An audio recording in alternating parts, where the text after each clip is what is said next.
Exactly. You'll hear people talking a bit ruder too. Yeah, less profanity and less fighting and stuff.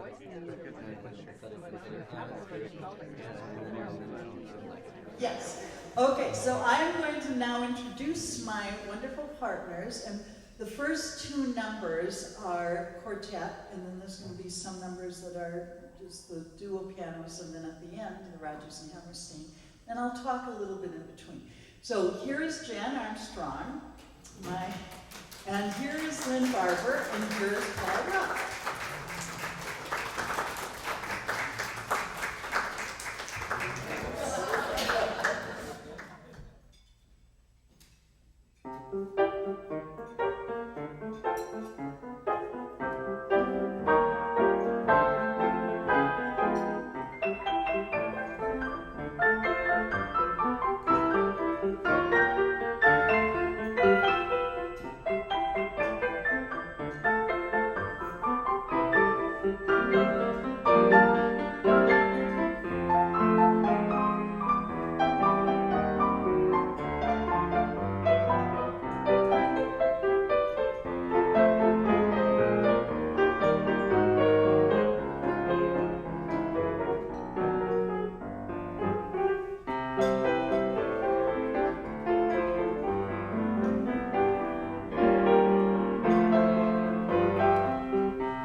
Barber made us practice our bowing.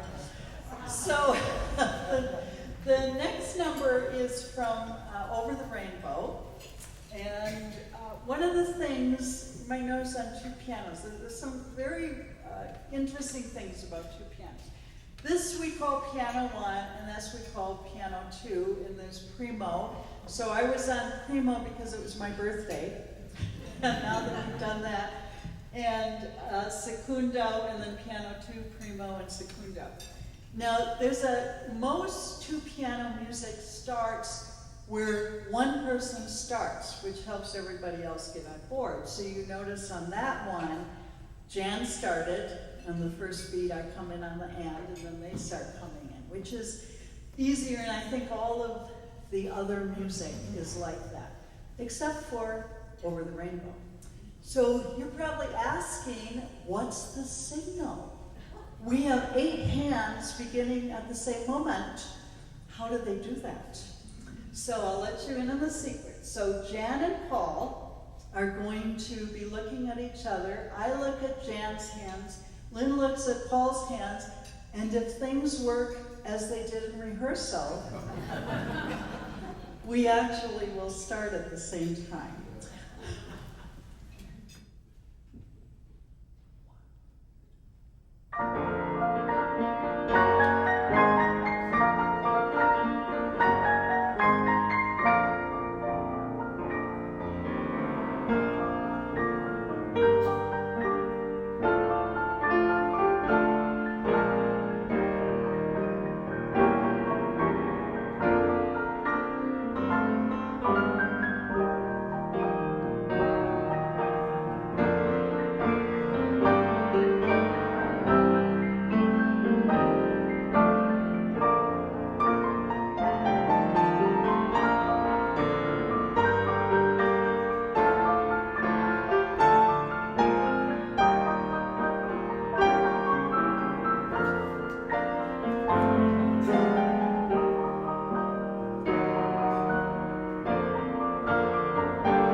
So now, Lynn stays up to turn pages, and Bob, not quite yet, Bob is going to come up soon and turn pages later for Jan, but Sara and I are going to play all that jazz from the musical Chicago, and the next 3 numbers are jazzy. My friend Nancy keeps saying they're not exactly jazz, they're jazzy. I say, okay. And so here's my wonderful piano teacher, Sara. Here's right. And then Paul and Jan can go and sit in the audience for a moment.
So now Jan is going to come back, and we're going to play two numbers. The first one is Jambalaya, and then the second is Jazz Theme and Variations. Sara introduced us to these two numbers, and we're planning on doing the Jazz Theme and Variations at the Broadmoor for that international two-piano competition in January. And maybe in Pueblo, there's another competition in Pueblo in November. So we haven't really done jazz before, and we are so enjoying it. This jambalaya is so much fun, and the Jazz Theme and Variations have so many different moods and tempo changes and feelings. One of the things I learned from Karen Wallman, my teacher, is that when she did this concert, her music had so many markings on it. And so I've started doing all sorts of markings about the moods and fingerings. I mean, my music has so many markings on it. But one of the markings in Jazz Theme and Variations that you can listen for is a marking that Abe gave me: lush and seductive. So you can listen for where that moment happens.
this is where we have the Beethoven German potato salad.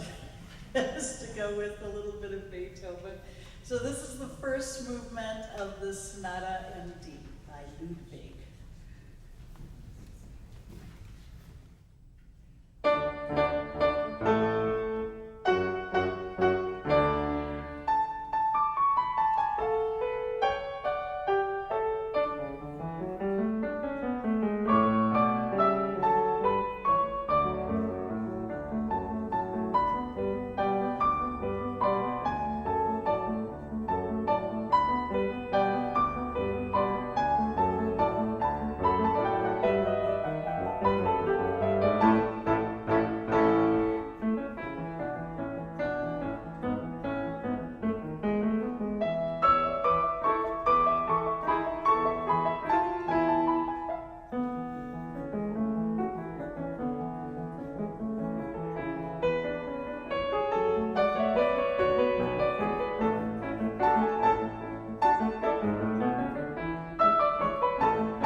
We are at the Rodgers and Hammerstein, of which a great deal of the food is named after.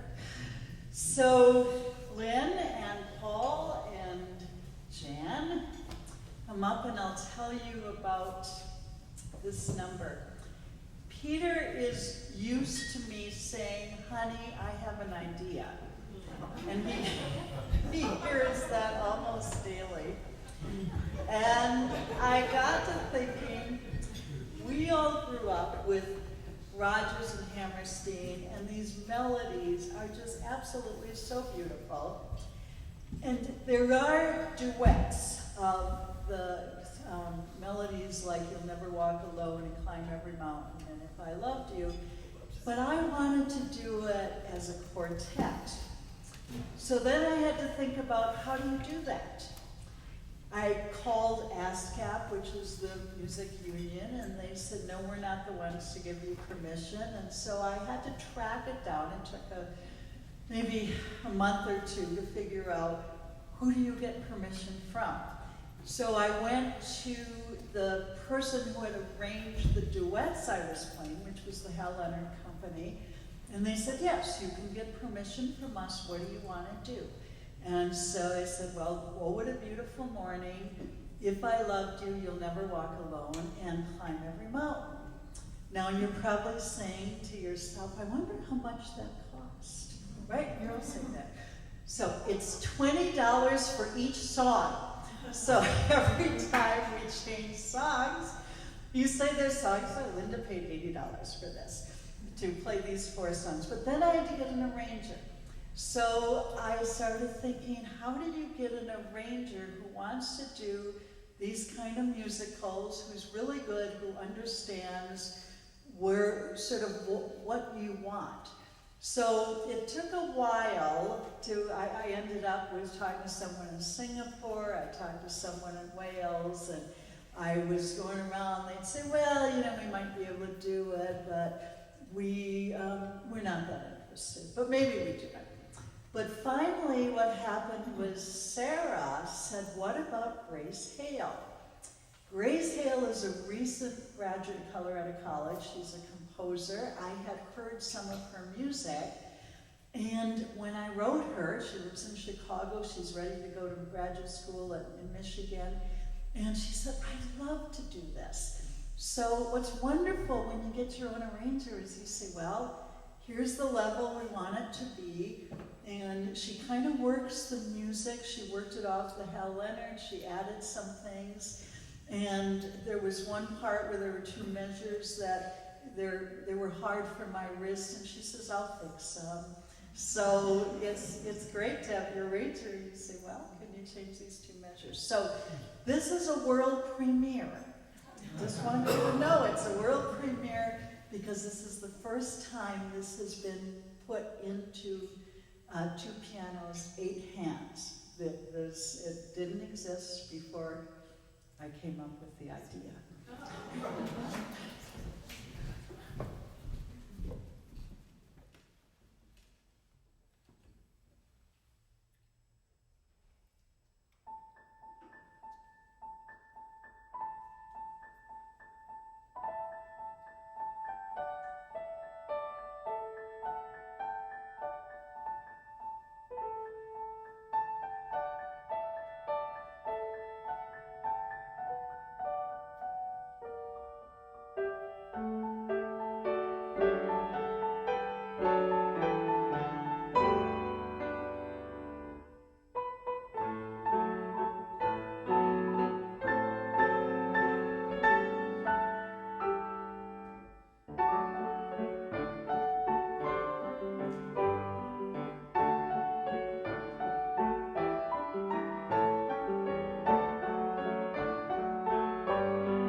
So I have gifts for my partners.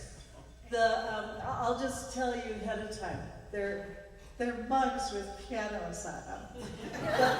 But they are slightly different. Now, Abe has 2 pianos in his home. He has a Steinway and he has a Bechstein. He doesn't have a Bosendorfer, so now he's going to have a Bosendorfer on his mug. And Sarah and Jan and I have the same kind of mugs. They have grand pianos on them. And Lynn and Paul have also mugs. They're slightly different because they were on a different piano. That one's for Paul. This is for Lynn. No. So, okay, that's for Jan. So there's probably only 2 left. Yes, one is for Mr. A. And you're welcome. Thank you. Yes.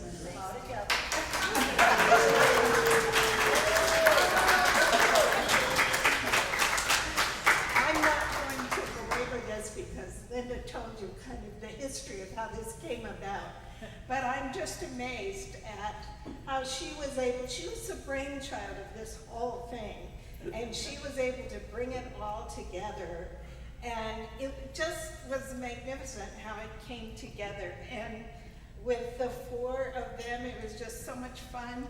Jan is a rock, she always has been. She and Linda play so well together. Lynn adds so much sparkle and so much personality.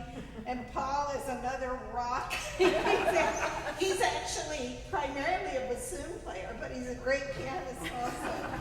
So we've had a great time. They've worked a lot on their own, and then I coached them quite a bit too. But I just couldn't be more pleased with how it came out. Happy birthday, Ray. Yes.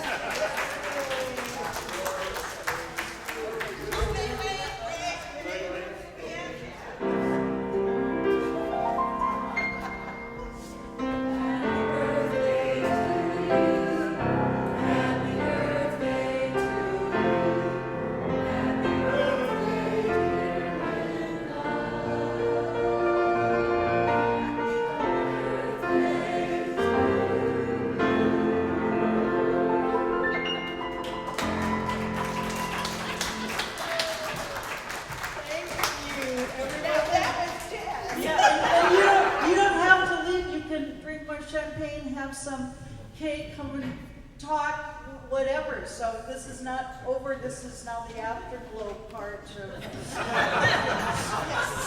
Now you can relax. Yeah.